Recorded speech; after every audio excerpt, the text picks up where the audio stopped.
Halo, selamat siang dan salam sejahtera bagi kita semuanya.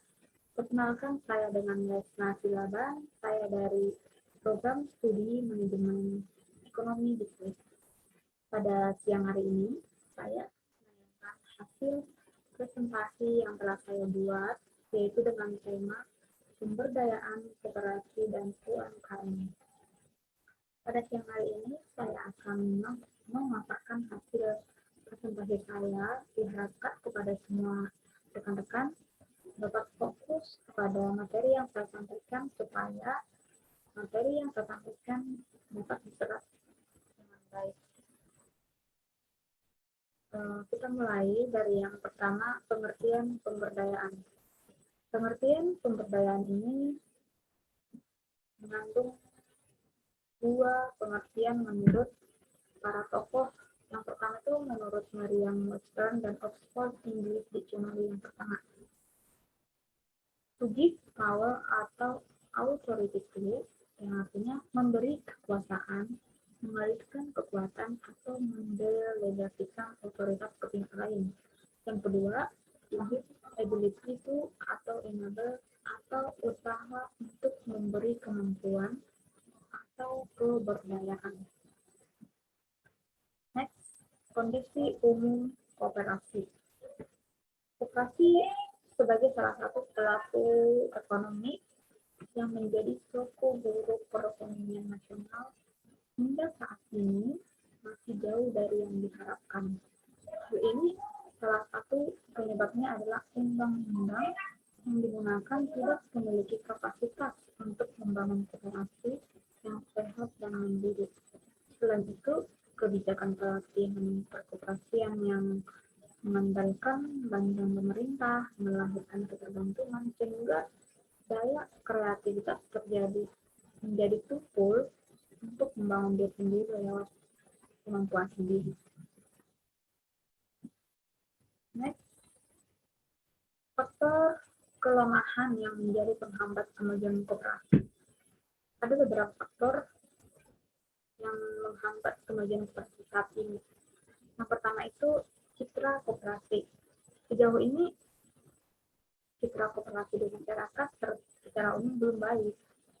Bukti empiris menunjukkan perkembangan koperasi secara umum masih belum memenuhi harapan, apalagi untuk mewujudkan koperasi yang genuine.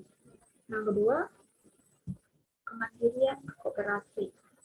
Artinya dalam menentukan kepemilikan koperasi seringkali terjadi intervensi pemerintah yang mengakibatkan koperasi tidak cukup memiliki otonomi dan kemandirian dalam pengambilan keputusan, khususnya melalui rapat anggota sebagai kekuasaan tertinggi dalam struktur koperasi. Yang ketiga itu SDM atau sumber daya manusia.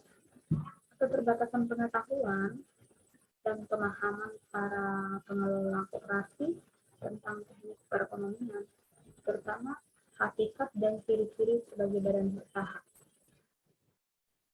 Yang keempat, manajemen. Kualitas sumber daya manusia koperasi yang terbatas telah berdampak pada manajemen koperasi yang belum profesional. Yang kelima, permodalan. Kemampuan pemasukan permodalan koperasi relatif masih sangat terbatas sebagai akibat partisipasi anggota dalam pembentukan modal koperasi yang sangat rendah. Yang keenam, cakupan dan skala usaha. Cakupan dan skala usaha koperasi pada umumnya masih sangat terbatas dan cenderung terkait dengan program pemerintah, terutama di sektor dalam program produksi dan pengadaan pangan. Yang ketujuh itu kerjasama usaha. Kerjasama usaha antar koperasi baik secara vertikal maupun horizontal dan dengan badan usaha lainnya masih belum berkembang dengan memadai. Next,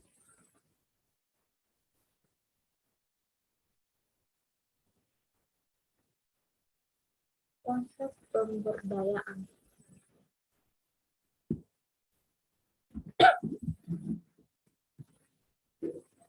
Konsep pemberdayaan ini dibagi menjadi tiga kategori. Yang pertama, kebudayaan yang hanya berpusat di daun dan ranting, artinya itu struktur sosial, struktur ekonomi, dan struktur ekonomi sudah dianggap given. Given artinya itu memberi ya, memberi. Maka pemberdayaan adalah usaha bagaimana masyarakat tunadaya harus menyesuaikan dengan yang sudah given tersebut. Bentuk aksi dari konsep ini mengubah sikap mental masyarakat tunadaya dan pemberian santunan, seperti misalnya pemberian bantuan modal, pembangunan prasarana pendidikan, dan sejenisnya. Konsep ini disebut sebagai medical paradigm. Yang kedua itu konsep pemberdayaan reformis. Itu sering disebut pemberdayaan yang hanya berpusat di belakang, artinya itu secara umum tatanan sosial, ekonomi, politik, dan budaya sudah tidak ada masalah. Masalah ada pada kebijakan operasional. Oleh sebab itu, pemberdayaan gaya ini adalah mengubah dari top down menjadi bottom up, sambil mengembangkan sumber daya manusianya, menguatkan kelembagaannya, dan sejenisnya. Yang ketiga itu konsep pemberdayaan struktural atau pemberdayaan yang hanya berpusat di akar. Artinya itu tidak berdayanya masyarakat disebabkan oleh struktur politik, ekonomi, dan sosial budaya yang tidak memberi ruang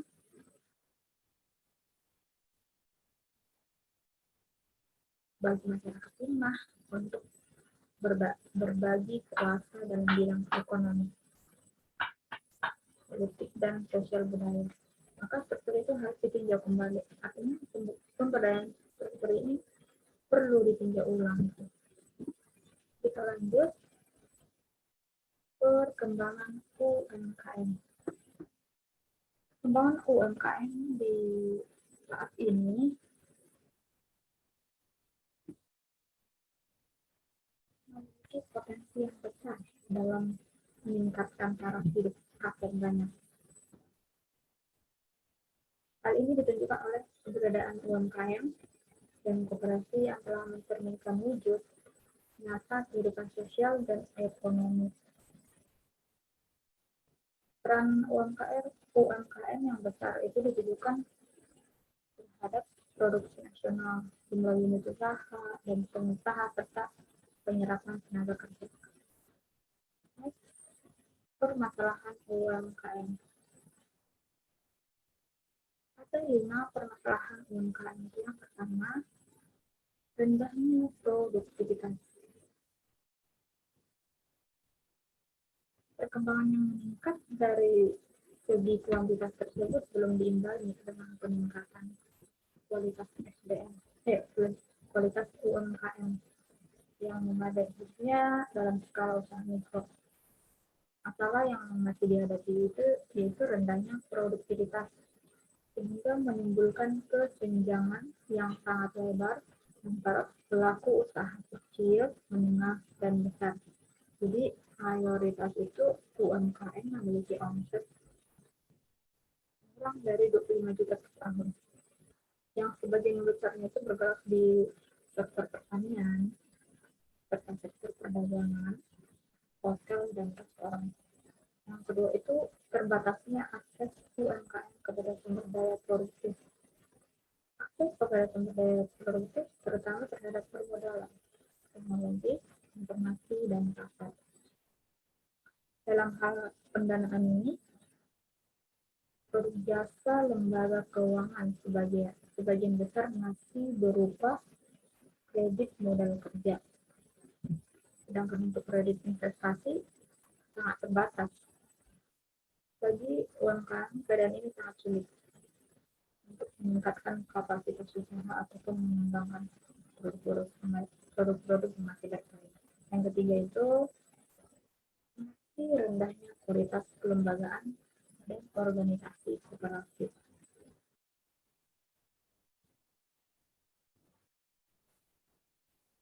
Di akhir tahun 2003, jumlah koperasi mencapai 123.000 unit dengan jumlah anggota sebanyak 27.300.000 orang. Meskipun jumlahnya cukup besar dan terus meningkat, kinerja koperasi masih jauh dari yang diharapkan. Sebagai contoh ya, jumlah koperasi yang aktif pada tahun 2003 adalah sebanyak 93.800 unit atau hanya sekitar 76% koperasi yang ada. Di antara koperasi yang aktif tersebut, hanya 44.700 koperasi atau kurang dari 48% yang menyelenggarakan rapat anggota tahunan. Salah satu perangkat organisasi ini yang merupakan lembaga pengambilan keputusan tertinggi dalam organisasi koperasi.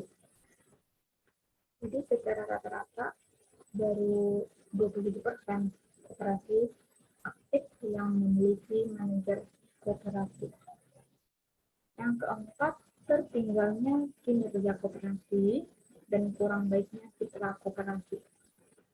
Artinya, kurangnya pemahaman tentang koperasi sebagai badan usaha yang memiliki struktur kelembagaan, serta kurang memasyarakatnya informasi tentang praktek-praktek koperasi. Karena itu, kurang kondusifnya iklim usaha.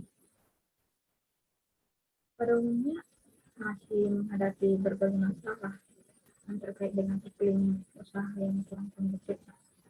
Antara lain yang pertama itu ketidakpastian dan ketidakjelasan prosedur perizinan yang mengakibatkan besarnya biaya transaksi, panjangnya proses perizinan dan tingginya sebagai pungutan tidak resmi atau pungli-pungli yang biasa dijalani di situ. Yang kedua, praktik bisnis dan persaingan usaha yang tidak sehat. Yang ketiga, lemahnya koordinasi lintas instansi dalam pemberdayaan koperasi dan UMKM.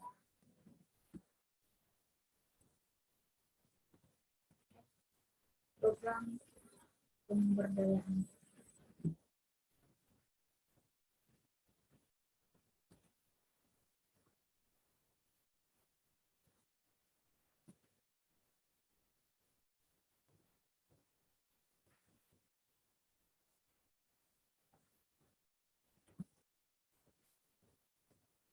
Itu sasaran UMKM. Sasaran pemberdayaan koperasi adalah meningkatnya posisi tawar dan efisiensi serta menguatnya kelembagaan koperasi sehingga dapat turut memperbaiki kondisi persaingan usaha di pasar melalui dampak eksternal. Sedangkan sasaran pemberdayaan UMKM adalah makin meluasnya lapangan kerja yang bisa disediakan, meningkatnya secara signifikan kontribusi UMKM terhadap pertumbuhan ekonomi, dan meningkatnya pemerataan peningkatan pendapatan. Semua sasaran itu tercermin dalam yang pertama, meningkatnya produktivitas UMKM dengan laju pertumbuhan lebih tinggi dari laju pertumbuhan produktivitas nasional. Yang kedua itu meningkatnya proporsi usaha kecil formal. Yang ketiga, meningkatnya nilai ekspor produk usaha kecil dan menengah dengan laju pertumbuhan lebih tinggi dari laju pertumbuhan nilai tambahnya. Yang keempat itu berfungsinya sistem untuk menumbuhkan wirausaha baru berbasis ilmu pengetahuan dan teknologi. Yang kelima itu meningkatnya kualitas kelembagaan dan organisasi koperasi sesuai dengan jati diri koperasi.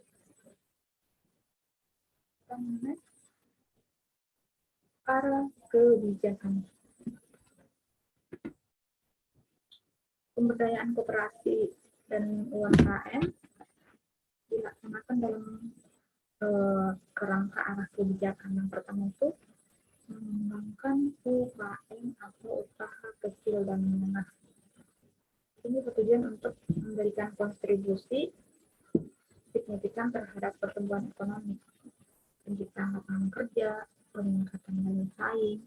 Sedangkan pengembangan usaha skala mikro lebih diarahkan untuk memberikan kontribusi dalam peningkatan pendapatan pada kelompok masyarakat berpendapatan rendah atau masyarakat miskin.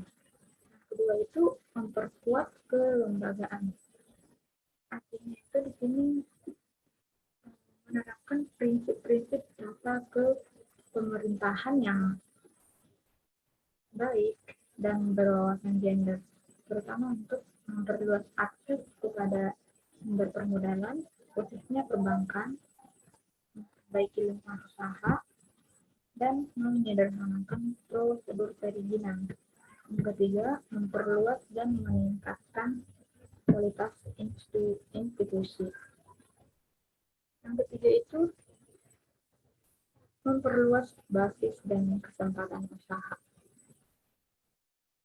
Itu bertujuan untuk menumbuhkan wirausaha baru, berkeunggulan untuk mendorong pertumbuhan, peningkatan ekspor, dan penciptaan lapangan kerja, terutama dengan meningkatkan perpaduan antara tenaga kerja dan tenaga kerja yang terdidik dan terampil dengan adopsi penerapan teknologi. Yang kedua itu mengembangkan UMKM melalui pendekatan kluster yang pada sektor agrobisnis dan agroindustri.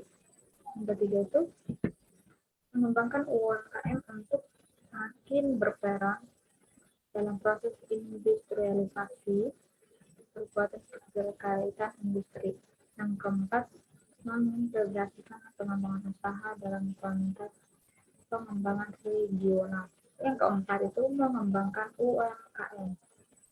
Itu bertujuan untuk makin berperan sebagai penyedia barang dan jasa pada pasar domestik yang semakin berdaya saing terhadap produk impor, khususnya untuk memenuhi kebutuhan masyarakat umum. Yang kelima itu membangun koperasi, artinya lebih diarahkan dan difokuskan pada upaya-upaya membenahi dan memperkuat tatanan kelembagaan dan organisasi koperasi di tingkat makro, meso, maupun mikro, guna untuk menciptakan iklim dan lingkungan usaha yang kondusif bagi kemajuan koperasi. Kita lanjut next. Program pembangunan. Program pembangunan pada pemberdayaan koperasi dan UMKM ini dibagi menjadi dua kategori. Yang pertama itu program prioritas dan program penunjang. Kita akan bahas satu persatu. Yang pertama itu program prioritas. Program prioritas ini dibagi menjadi tiga kategori. Yang pertama, program penciptaan iklim usaha bagi UMKM. Yang kedua, program pemberdayaan usaha skala mikro. Yang ketiga, program peningkatan kualitas kelembagaan kooperatif. Kita akan bahas satu persatu. Yang pertama itu program penciptaan iklim usaha bagi UMKM. Program ini bertujuan untuk memfasilitasi terselenggaranya lingkungan usaha yang efisien secara ekonomi, sehat dalam persaingan, dan non-diskriminatif bagi kelangsungan dan peningkatan kinerja usaha UMKM sehingga dapat mengurangi beban administratif, tambahan usaha, dan biaya usaha maupun meningkatkan rata-rata skala usaha, mutu layanan perizinan atau pendirian usaha, dan partisipasi stakeholder dalam pengembangan kebijakan UMKM. Kegiatan pokok yang dilaksanakan pada program ini antara lain yang pertama, fasilitasi dan penyediaan kemudahan dalam formalisasi badan usaha. Yang kedua, peningkatan kelancaran arus barang, baik bahan baku maupun produk dan jasa yang diperlukan, seperti kemudahan perdagangan antar daerah dan pengangkutannya. Yang ketiga itu pengembangan pelayanan perizinan usaha yang mudah dan cepat, termasuk melalui perizinan satu atap bagi UMKM. Yang keempat, peningkatan kualitas penyelenggaraan koordinasi dalam perencanaan kebijakan dan program UMKM. Yang kelima itu peningkatan penyebarluasan dan kualitas informasi UMKM, termasuk pengembangan jaringan pelayanan informasi. Yang kedua itu program pemberdayaan usaha skala mikro. Program ini bertujuan untuk meningkatkan pendapatan masyarakat yang bergerak dalam kegiatan usaha ekonomi di sektor informal yang berskala usaha mikro, terutama yang masih berstatus keluarga miskin, dalam rangka memperoleh pendapatan yang tetap melalui upaya peningkatan kapasitas usaha hingga menjadi unit usaha yang lebih mandiri, berkelanjutan, dan siap untuk tumbuh dan bersaing. Kegiatan pokok pada program ini antara lain: satu, penyediaan kemudahan dan pembinaan dalam memulai usaha. Yang kedua itu penyediaan skim pembiayaan alternatif. Yang ketiga, peningkatan akses pelaku usaha mikro. Yang keempat, peningkatan akses permodalan bagi pelaku usaha mikro. Yang kelima, perlindungan dan peningkatan kepastian hukum bagi usaha mikro. Yang keenam, penyediaan dukungan terhadap misalnya peningkatan kapasitas kelembagaan. Yang ketujuh, penyelenggaraan pelatihan budaya usaha dan kewirausahaan. Yang kedelapan itu penyediaan infrastruktur penjaringan bagi pendukung bagi usaha mikro. Yang sembilan itu fasilitas dan pemberian dukungan untuk pembentukan wadah organisasi. Yang ke-10, penyediaan dukungan pengembangan usaha mikro tradisional dan pengrajin melalui pendekatan pembinaan sentra produksi.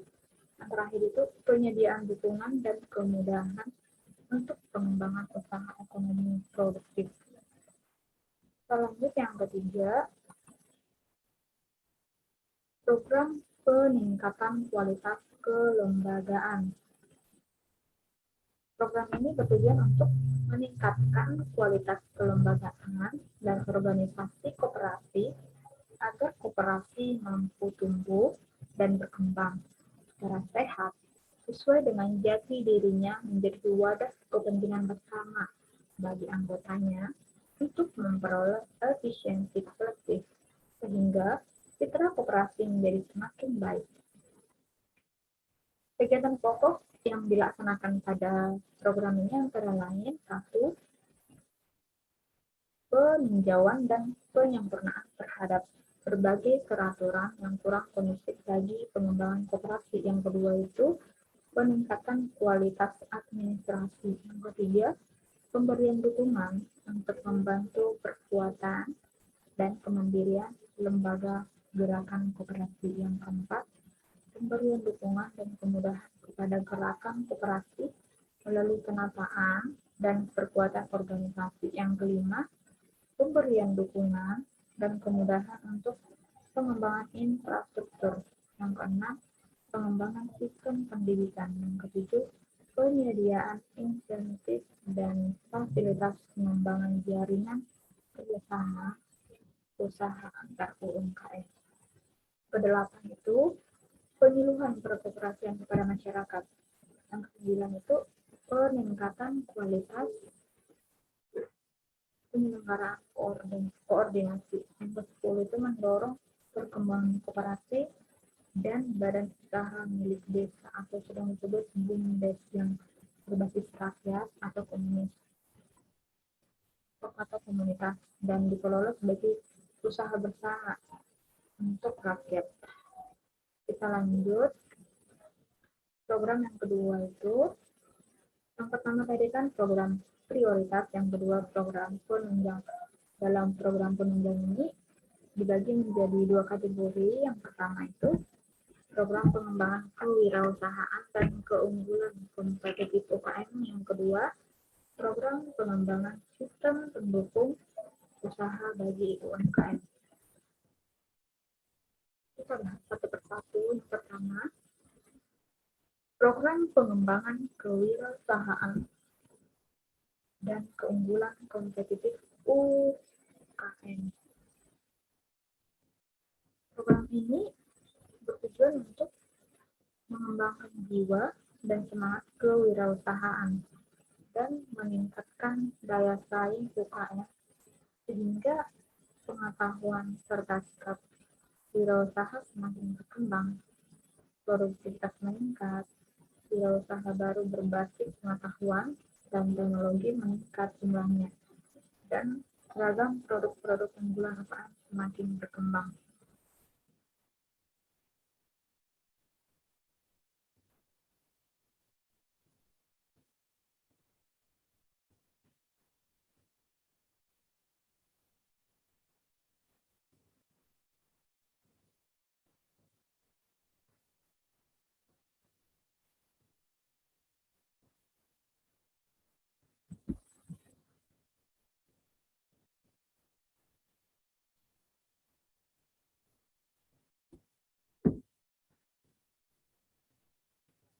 Yang kedua itu program pengembangan sistem pendukung usaha bagi UMKM.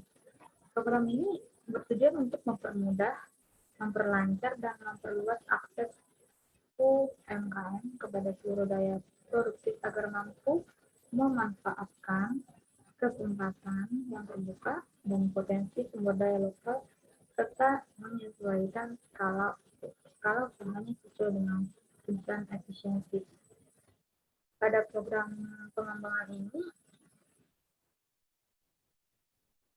kegiatan pokok yang dilakukan itu ada banyak. Yang pertama itu penyediaan fasilitasi untuk mengurangi hambatan akses UMKM terhadap sumber daya produktif. Yang kedua itu peningkatan peran serta dunia usaha masyarakat sebagai penyedia jasa layanan. Yang ketiga, peningkatan kapasitas kelembagaan dan kualitas layanan lembaga keuangan mikro. Yang keempat, perluasan sumber pembiayaan bagi koperasi dan UMKM, khususnya skim kredit investasi dan koperasi simpan pinjam. Yang keempat, perluasan sumber pembiayaan. Yang kelima, peningkatan efektivitas dan efisiensi penyelenggaraan dana. Yang keenam, dukungan terhadap upaya mengatasi masalah kesenjangan kredit. Yang ketujuh, pengembangan sistem insentif, akreditasi dan sertifikasi, dan perkuatan lembaga-lembaga pelatihan terhadap jaringan kerjasama antar lembaga. Yang kedelapan, pengembangan dan revitalisasi unit pelatihan serta penelitian dan pengembangan teknis dan informasi milik berbagai instansi pemerintah pusat dan daerah untuk berperan sebagai lembaga pengembangan usaha bagi UMKM. Yang ke-9, dukungan terhadap upaya penguatan jaringan pasar produk UMKM dan anggota koperasi termasuk pasar ekspor melalui pengembangan lembaga pemasaran, jaringan usaha termasuk pencerahan usaha dan sistem transaksi usaha yang bersifat online, terutama bagi komoditas unggulan berdaya saing yang tinggi.